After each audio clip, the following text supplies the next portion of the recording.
मैं कहता हूं कि अगर साहब जिले इलाही 10 लाख का सूट भी पहनते हैं तो क्या प्रॉब्लम है, इसमें बुराई क्या है।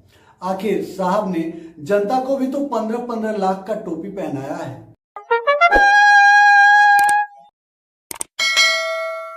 नमस्कार दोस्तों, मेरा नाम है मदन मोहन और आप देख रहे हैं न्यूज भारती।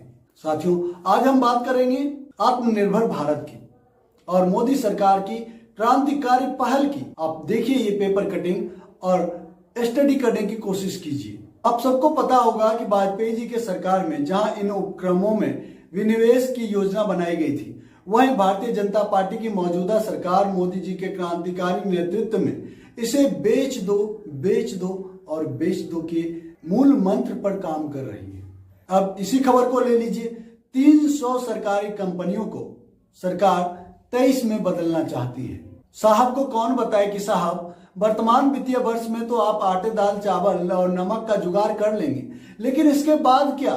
आप तो कहते हैं कि 70 साल में सरकारों ने कुछ नहीं किया नहीं तो आप बेच क्या पकौड़े रहे हो। चलो साहब की बात छोड़िए, साहब तो निराले हैं, जिले इलाही हैं।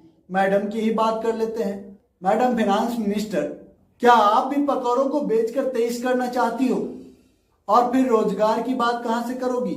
जो सरकारी वैकेंसियां निकलती है वो आप संघ के कार्यालयों में नियुक्ति देंगे। बहरहाल साथियों, मैं आपको इस खबर के विस्तृत जानकारी देता हूं। दोस्तों, सरकार की योजना रणनीतिक क्षेत्र से जुड़ी सरकारी कंपनियों की संख्या 3 साल में 300 से घटाकर 23 करने की है। विनिवेश और निजीकरण के सहारे सरकार को इस वित्तीय वर्ष में 2 लाख करोड़ से अधिक रकम हासिल करने की उम्मीद है। सरकार ने इस मामले में एक रणनीति तैयार की है। इसके तहत सरकारी क्षेत्र से जुड़ी कंपनी, पीएसयू और अन्य संस्थानों को 2 हिस्सों में बांटा गया है। एक हिस्सा वह जिसमें कंपनियों और पीएसयू का सरकार 51% हिस्सा बेच चुकी है। योजना अगले 3 सालों में इसका पूर्ण निजीकरण करने का है। जी हाँ, इस बात पर गौर फरमाएंगे कि इन कंपनियों को जिसमें 51% हिस्सा बेचा जा चुका है, अब उसे पूर्ण रूप से निजीकरण हाथों में सौंपने की योजना बनाई जा चुकी है और अगले 3 सालों में इसका क्रियान्वयन भी होना तय है। दोस्तों, आपको बताएं कि ये तमाम जो कंपनियां आप देख रहे हैं, ये तब शुरू की गई थी जब भारत में सुई भी नहीं बना करती थी और आज हम हवाई जहाज तक बना चुके हैं, मंगल पर जा चुके हैं। ये तमाम कंपनियां उस समय बनाई गई थी जब हमारे देश में भूखमरी की समस्या आम थी, जब हमें हमारे तमाम समस्याओं के लिए बाहरी दुनिया की ओर मुंह ताकना पड़ता था। तब हमारे महापुरुषों ने, पूर्व के प्रधानमंत्रियों ने, राष्ट्रपतियों ने, हमारे नेताओं ने एक एक ईंट जोड़कर इन कंपनियों को खड़ा किया और देश इसके साथ ऊर्जा पाया और आज यहां तक पहुंच पाया। इस भ्रम में ना रहे कि पूर्व की 70 साल की सरकारें कुछ नहीं की। ये बतौलेबाज प्रधानमंत्री खुद के ही अपने पितामह श्री अटल बिहारी वाजपेयी जी के चुनावी भाषण की बात नहीं कर रहा हूं। लोकसभा के भाषण को जाकर देखिए और समझने की कोशिश करें। हालांकि इनसे मैं उन भाषणों को देखने की गुजारिश भी करके खुद से ही बेईमानी कर रहा हूं। I want to begin by sharing 2 facts that would make you think. In 2019-2020, India imported over 85% of oil and 53% of gas to meet the domestic demand. Can a diverse and talented nation like ours be so energy important dependent? I do not want to criticize anyone, but I want to say, had we focused on these subjects much earlier, our middle class would not be burdened. उन भाषणों को देखने की गुजारिश भी करके खुद से ही बेईमानी कर रहा हूं, क्योंकि ये लोग वो लोग हैं जो अटल जी के अंतिम यात्रा में 10 किलोमीटर तो पैदल चल सकते हैं, लेकिन उनके रास्ते पर, उनके बताए गए मार्ग पर 2 कदम भी चलने की इनकी औकात नहीं है।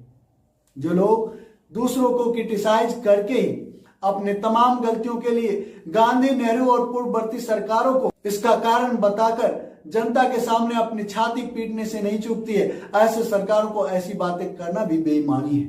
कहना तो यही चाहूंगा अंत में कि हरा बेच देंगे, गगन बेच देंगे, कली बेच देंगे, चमन बेच देंगे।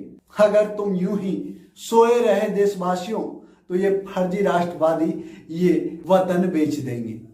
दोस्तों, अब मैं आपसे पूछना चाहता हूं कि तब और अब में क्या अंतर है। तब जब ये सैकड़ों कंपनियां देश हित में सरकारों के द्वारा खड़ी की गई थी, तब और अब में, तो मैं आपको बताता हूं बहुत बड़ा फर्क है।